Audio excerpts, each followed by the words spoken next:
Para finalizar esta unidad de control óptimo, eh, voy a mostrarles el planteamiento y los resultados numéricos que se obtienen en MATLAB al resolver un problema de control óptimo para un modelo matemático que determina la transmisión del dengue en la población humana. ¿Mm?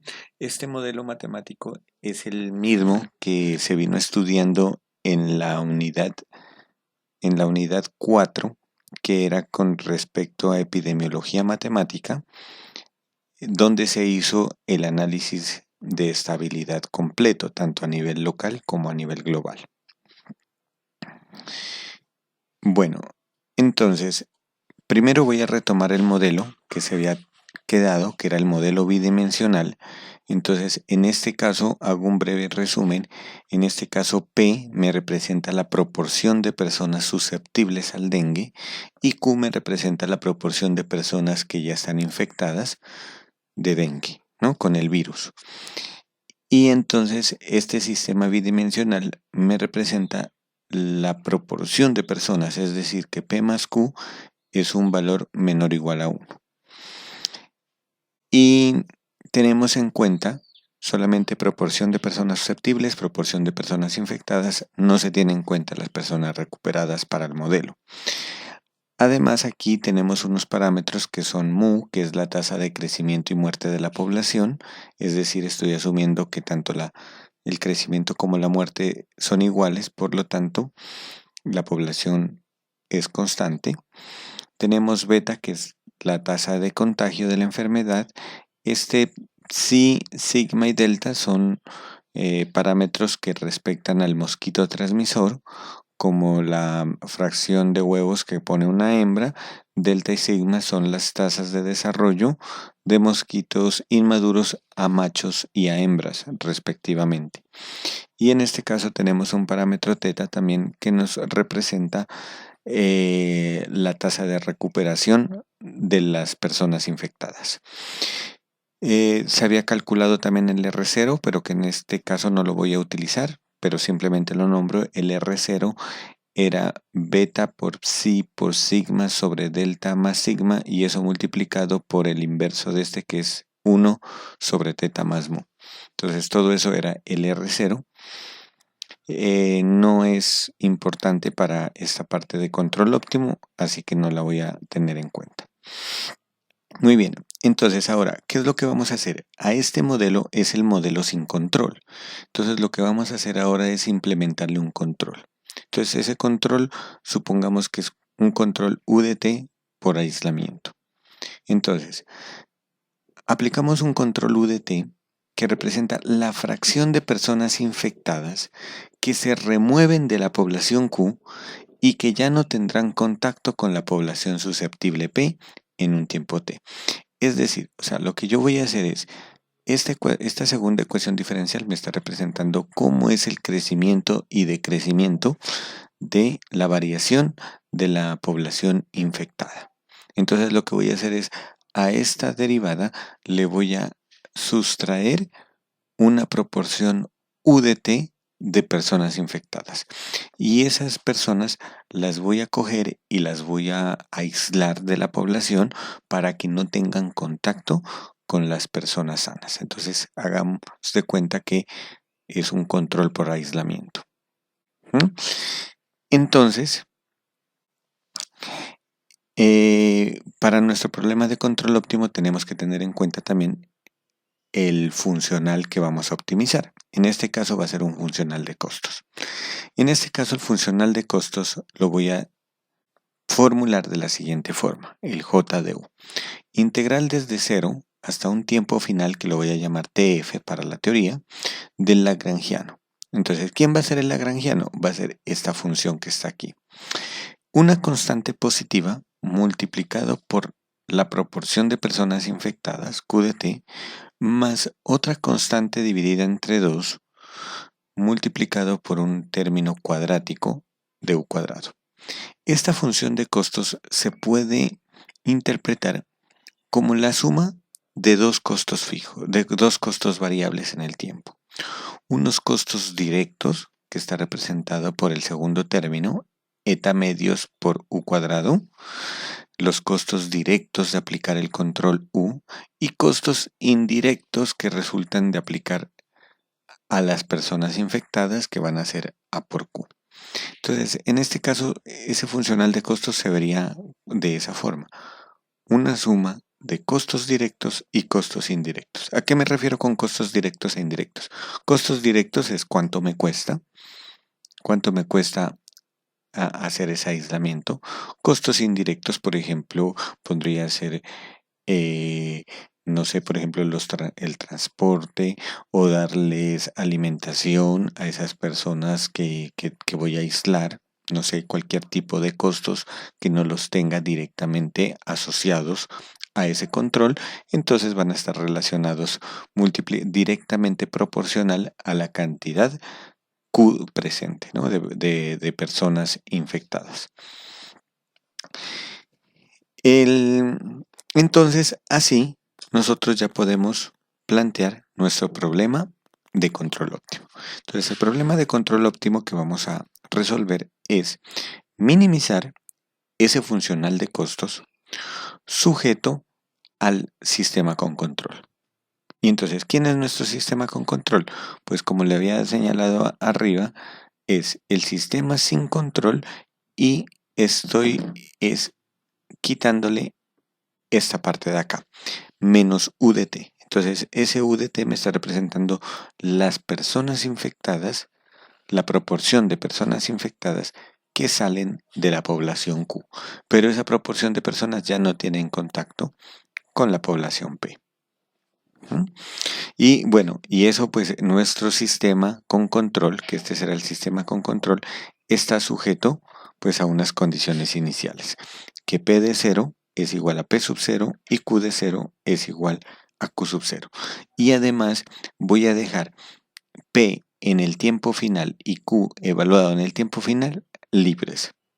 Entonces, este es nuestro problema de control que nosotros vamos a resolver. Entonces, para eso necesitamos plantear nuestra función hamiltoniana.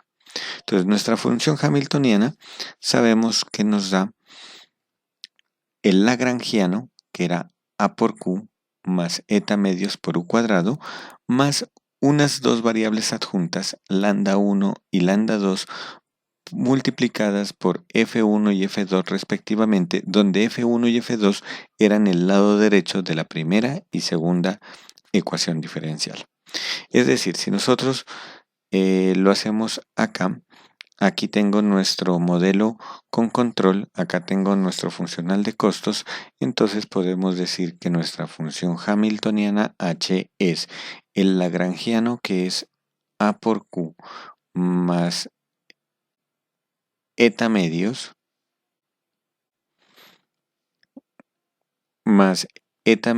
por U cuadrado más lambda 1 por el lado derecho de la primera ecuación diferencial, que es mu factor de 1 menos P menos beta psi sigma sobre delta más sigma por PQ.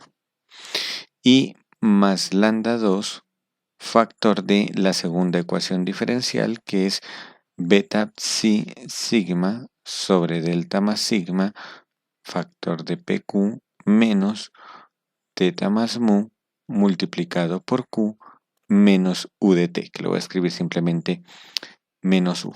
Entonces, esta es nuestra función hamiltoniana. Ahora, ¿qué tengo que hacer? Entonces, ahora lo que tengo que hacer es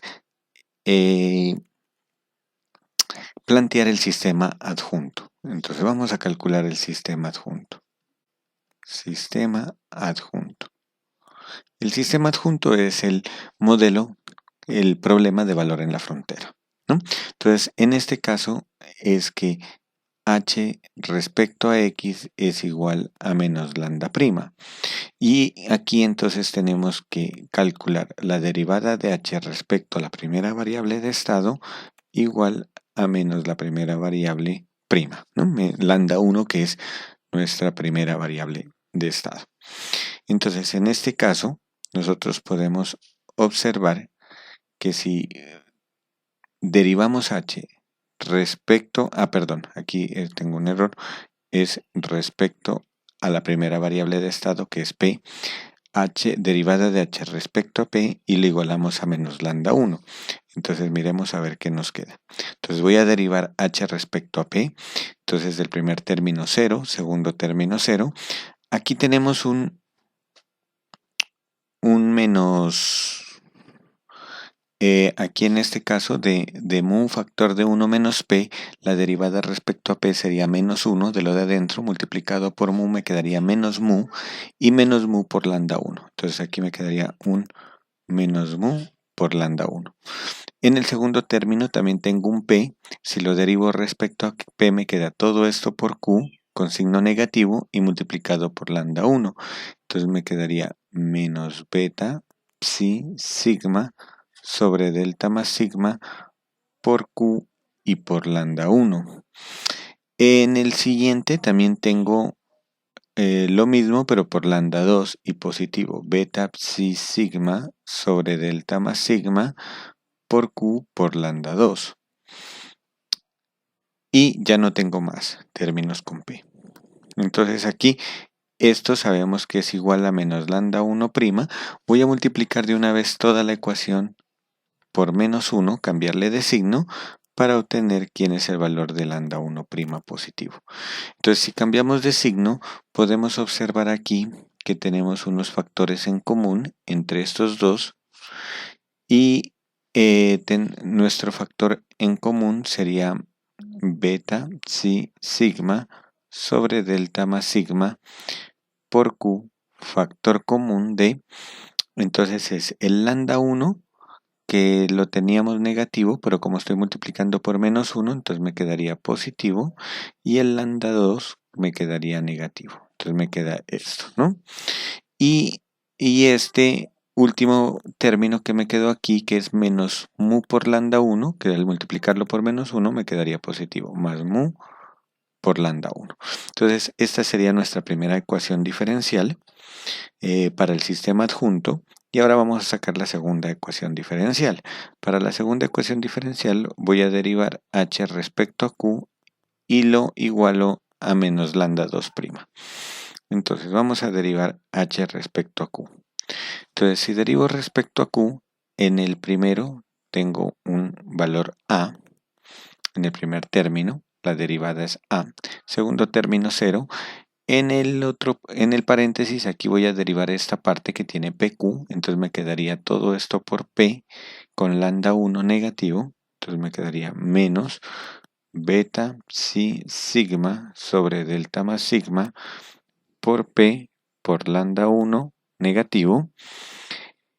En el otro me quedaría beta psi sigma sobre delta más sigma por P y multiplicado por lambda 2. Y tenemos también otro término aquí que es teta por mu por q multiplicado por lambda 2, pero lo estoy derivando respecto a q, entonces me quedaría menos teta más mu multiplicado por lambda 2. Entonces, y esto sabemos que esto es igual a menos lambda 2', y lo mismo que el anterior, multiplico por menos 1 toda la ecuación diferencial para plantear lambda 2'. Entonces lambda 2', al igual que en la anterior, voy a factorizar todo esto multiplicado por p. De aquí factor común y le cambio de signo al multiplicarlo por menos 1. Entonces me quedaría beta psi sigma sobre delta más sigma factor de lambda 1 positivo, lambda 2 negativo. ¿Qué más me sobra? Me sobra teta más mu por lambda 2, que es negativo. Al multiplicarlo por menos 1 me queda teta más mu por lambda 2 positivo. Y tenía un a positivo que me quedaría al final un menos a negativo. Recuerden que estas tienen unas condiciones de frontera que son lambda en el tiempo final es igual a 0 y lambda 2 en el tiempo final es también igual a 0. Y esto pues es entonces los resultados que voy a mostrar acá, ¿no? Entonces son con variables adjuntas lambda 1, lambda 2, las cuales satisfacen este sistema adjunto, que este es el que lo llamamos el sistema adjunto con esas condiciones de frontera. Muy bien, Ahora vamos con la otra condición. Vamos ahora con las derivadas. Con la derivada respecto a u. Aquí tengo un problemita, es la derivada respecto a u igualada a 0, ¿no? Qué pena. Aquí vamos a escribirla acá. Entonces, esta era nuestra primera. La segunda es que la derivada de h respecto al control u es igual a 0. Esto es con el fin de sacar el óptimo, ¿no? El control óptimo. Entonces vamos a mirar. Entonces voy a derivar respecto a u, ¿no? Mucho cuidado, esto es mu, esto es u. Entonces nuestro u solamente lo tengo en dos partes. Tengo en este término y lo tengo en este término que está multiplicado por lambda 2. Entonces vamos a derivar. Entonces la derivada de eta medios por u cuadrado es 2 eta medios por u.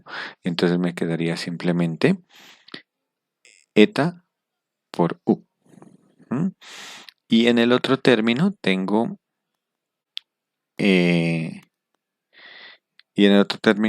menos lambda 2 menos lambda 2 por u, que sería menos lambda 2.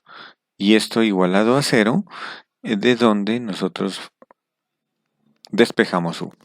Y en este caso, al despejar u, me queda lambda 2 dividido entre eta. Entonces, así nosotros formulamos nuestro control óptimo, u barra de t. Entonces, ¿quién va a ser nuestro control óptimo?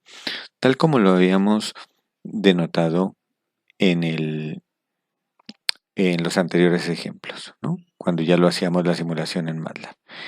El mínimo del máximo entre. Entonces, primero tomo el máximo entre 0 y el valor de u que me dio arriba, lambda 2 sobre eta. Y de ese valor máximo que tome, calculo el mínimo entre dicho valor y el 1. Y entonces de esa forma, entonces calculamos nuestro control óptimo. Entonces acá lo tengo el óptimo, mínimo del máximo entre 0 y lambda 2 sobre eta, 1. Y por último, tenemos nuestro sistema de ecuaciones, que nuestro sistema de ecuaciones es nuestro sistema de control, ¿no? Que si yo derivo h respecto a lambda 1, entonces cuando yo derivo este h respecto a lambda 1, voy a obtener lo que está acá adentro, y esto es P', y cuando derive h respecto a lambda 2, obtengo esto, y esto es Q'. Y no es más que nuestro modelo de control que tengo acá arriba con estas condiciones iniciales, ¿no? Lo que tenemos aquí, el sistema con nuestras condiciones iniciales. Ahora lo que vamos a hacer es una implementación en MATLAB para solucionar esta rutina. Bueno, entonces, aquí ya hice el cambio, aquí era que la derivada de h respecto a u era 0, y entonces calculamos nuestro control óptimo, ¿no? Entonces, en MATLAB, ¿cómo vamos a hacer la codificación en MATLAB? Bueno, para hacer la codificación en MATLAB, entonces voy a tener en cuenta el tiempo final. Lo puse a correr el modelo hasta 30 semanas. El tiempo lo estoy tomando en semanas, dado que los datos que se brindan desde el Instituto Nacional de Salud son en semanas epidemiológicas. Un año tiene 52 semanas.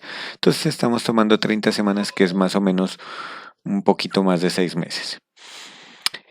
Asimismo, por ejemplo, entonces estoy tomando la tasa de muerte y tasa de crecimiento al mismo tiempo como 1 sobre 3.848, que ese es como la cantidad de semanas que hay en la esperanza de vida de la población humana, que es aproximadamente de 72 años. Entonces 72 años aproximadamente son 3.848 semanas. 1 sobre ese valor será la tasa de muerte, ¿no? Estos valores son hipotéticos, son estimados, de forma que nos dé una curva como una campana de Gauss, donde tengamos el pico de la enfermedad. Entonces, para eso he tomado de forma hipotética la tasa de contagio en 0.7216, la fracción de hembras que están ovopositando aproximadamente del 70%, la tasa de recuperación aproximadamente del 20% en las personas y las tasas de desarrollo de los mosquitos a hembras y a machos del 20% y del 81% respectivamente. Estos valores que hacen cuenta a la función de costos, los costos indirectos y los costos directos los he tomado como 0.0089 y el otro eta como igual a 1. Para el modelo sin control, entonces tenemos este modelo, el cual lo voy a tomar condiciones iniciales. Estoy suponiendo que al inicio tengo el 95% de la población es susceptible y solamente el 5% está infectada. Entonces quiero mirar a ver sin control qué ocurre con la enfermedad. Aquí en este caso voy a obtener el pico de la enfermedad. Inicialmente vamos a graficar solamente la solución QDT, que me representa la proporción de personas infectadas, que eso es lo que nos interesa en una enfermedad, mirar el comportamiento de las personas infectadas. Y para el modelo de control óptimo, pues tenemos en cuenta estas condiciones de frontera, ¿no? Que son el 0.95, el 0.05 y 0 y 0. Nuestro control óptimo es este que habíamos definido. Nuestro sistema adjunto sería todo un sistema de 4 ecuaciones diferenciales, donde tenemos 2 con condiciones iniciales y 2 con condiciones finales. Recuerden que este TF es 30, entonces lambda 1 evaluado en 30 me dé 0 y lambda 2 evaluado en 30 me dé 0. Entonces vamos a correrlo en MATLAB. Aquí ya lo tengo el código hecho. Como pueden observar, el tiempo está entre 0 y 30. He definido como global las condiciones iniciales y aquí tengo los parámetros del modelo. Los parámetros donde están del modelo sin control y estos son los parámetros de la función de costos, ¿no? Y bueno, ya después de aquí empieza con la solución con O de 45 del sistema sin control y con la solución del problema de valor en la frontera ya con la función BVP4C, ¿no? Que se había explicado anteriormente. Aquí una cosita importante es, por ejemplo, que como pueden observar, las poblaciones iniciales, las variables de estado son proporciones, entonces lo que me está arrojando es un porcentaje de susceptibles y un porcentaje de infectados. Pero nosotros, por ejemplo, podríamos considerar los datos estadísticos los sacan en base a 10.000 habitantes, entonces podríamos considerar una población de 10.000 habitantes y entonces aquí, como estoy diciendo que el 95% son personas sanas y el 5% son personas infectadas, entonces tendríamos que decir que, por ejemplo, si el 5% son personas infectadas, entonces 5% de 10.000 serían 500 personas estarían infectadas, ¿no? Estoy suponiendo que al inicio habría 500 personas infectadas, ¿sí? Y por lo tanto, 9.500 serían personas sanas. Entonces vamos a ver qué ocurre. Entonces vamos a correrlo, vamos a correr el modelo y entonces podemos observar en el primer gráfico, podemos observar que la línea negra es el modelo sin control y la línea roja es el modelo con control óptimo. Entonces podemos observar que, por ejemplo, si nosotros dejamos correr el modelo sin control, observamos un pico de la enfermedad. El pico de la enfermedad se obtiene aproximadamente, se lo obtiene al cabo de la semana 13, epidemiológica 13, con un porcentaje de personas infectadas del 17.15%. Perdón, del 0.1715, que eso hace referencia al 17.15%, sí. Muy bien, entonces, ese 17.15 que me está representando en base a 10.000 personas, que tengo 1.715 personas infectadas. Eso si yo no utilizo un control. Pero si yo empiezo a sacar una cantidad de personas de esas infectadas y aislarlas de forma que que no tengan contacto con las personas susceptibles, ese control hace que el pico se mantenga en la semana 13, pero de 1.700 y algo que tenía, ahora solo voy a tener 992.2, es decir, 993 personas. Ese sería nuestro pico, que hemos reducido considerablemente, ¿no? Y ustedes pueden mirar el comportamiento. Vamos ahora a graficar también qué pasa con las personas susceptibles.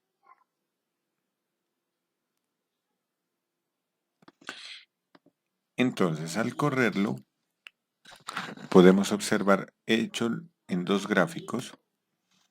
Aquí tengo en el lado izquierdo la figura 1 que habíamos visto de las personas, la proporción de infectados, y en el lado derecho tengo la solución para los susceptibles. Entonces podemos observar que en el modelo sin control los susceptibles decaen más rápidamente y pues decrecen mucho más que con control. Eso se debe a que pues como se están contagiando más personas, entonces más personas susceptibles, la cantidad de personas susceptibles decae exponencialmente.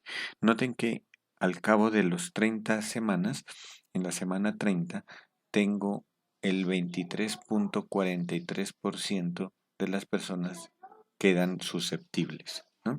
En cambio, si yo aplicara el control, entonces ya no tendría el 23%, sino casi un 39% de personas susceptibles, ¿no? A pesar de que se están contagiando, pero quedan muchas más personas susceptibles. Vamos ahora a hacer la simulación para mirar el gráfico del control óptimo. ¿Cómo debo aplicar dicho control óptimo? Entonces, si ejecutamos ahora, podemos observar tres gráficos. En el primero de ellos, voy a colocarlos por acá. En el primero de ellos teníamos las personas infectadas, en la figura 1, la proporción de personas infectadas. En la figura 2 tengo la proporción de susceptibles y en la figura 3 tengo el control. Lo voy a traer aquí adelante el control para mirar. Entonces, noten que este control me representa también una fracción de personas, que esa es la cantidad de personas que debo aislar. Eso es lo que me está representando este control. Entonces, si nosotros tenemos en cuenta esto como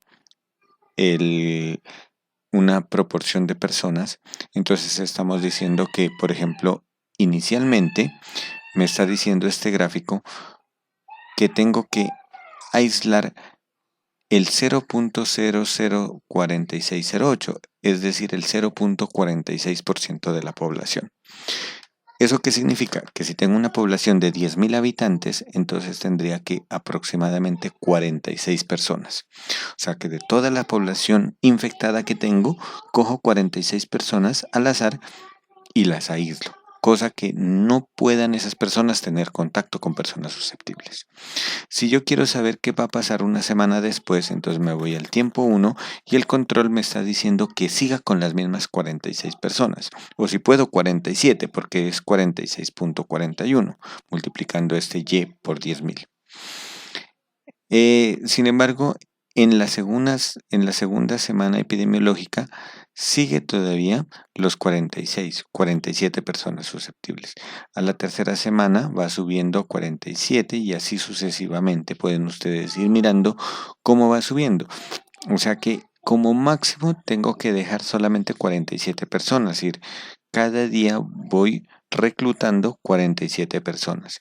Luego, después de la semana 12, ya empiezo a disminuir a 46, a 45, a 44, a 43, paulatinamente voy disminuyendo. Por ejemplo, si estoy en la semana 25, ya solo tengo que aislar a 28 personas infectadas. De toda la población que tenga, voy cogiendo 28.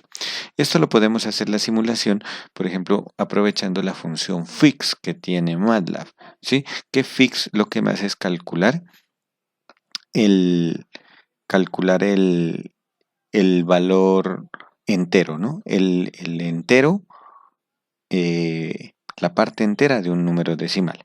Entonces, ¿qué es lo que voy a hacer? Sabemos que el control óptimo está determinado así y si yo lo multiplico por la población de 10.000, entonces es Por ejemplo, en este caso me daría 28.19 y lo que voy a hacer es calcularle con fix la parte entera que me botaría 28. Y lo que hago es graficar y entonces así ya me dice el número de personas exactos que debo quitar, ¿no? Entonces para eso vamos entonces a ir acá.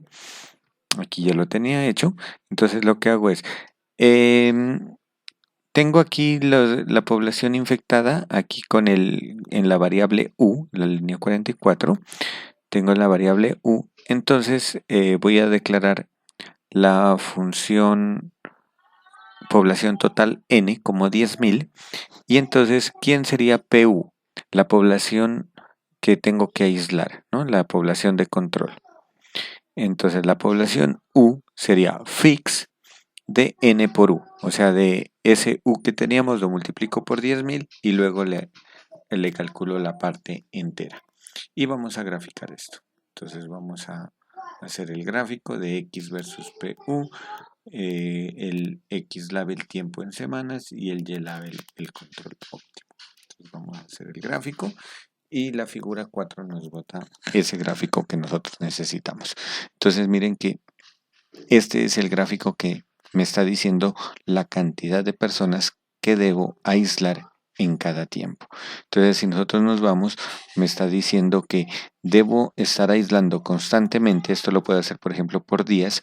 Decir que desde el primer día hasta, hasta la tercera semana aproximadamente debo aislar a 46 personas.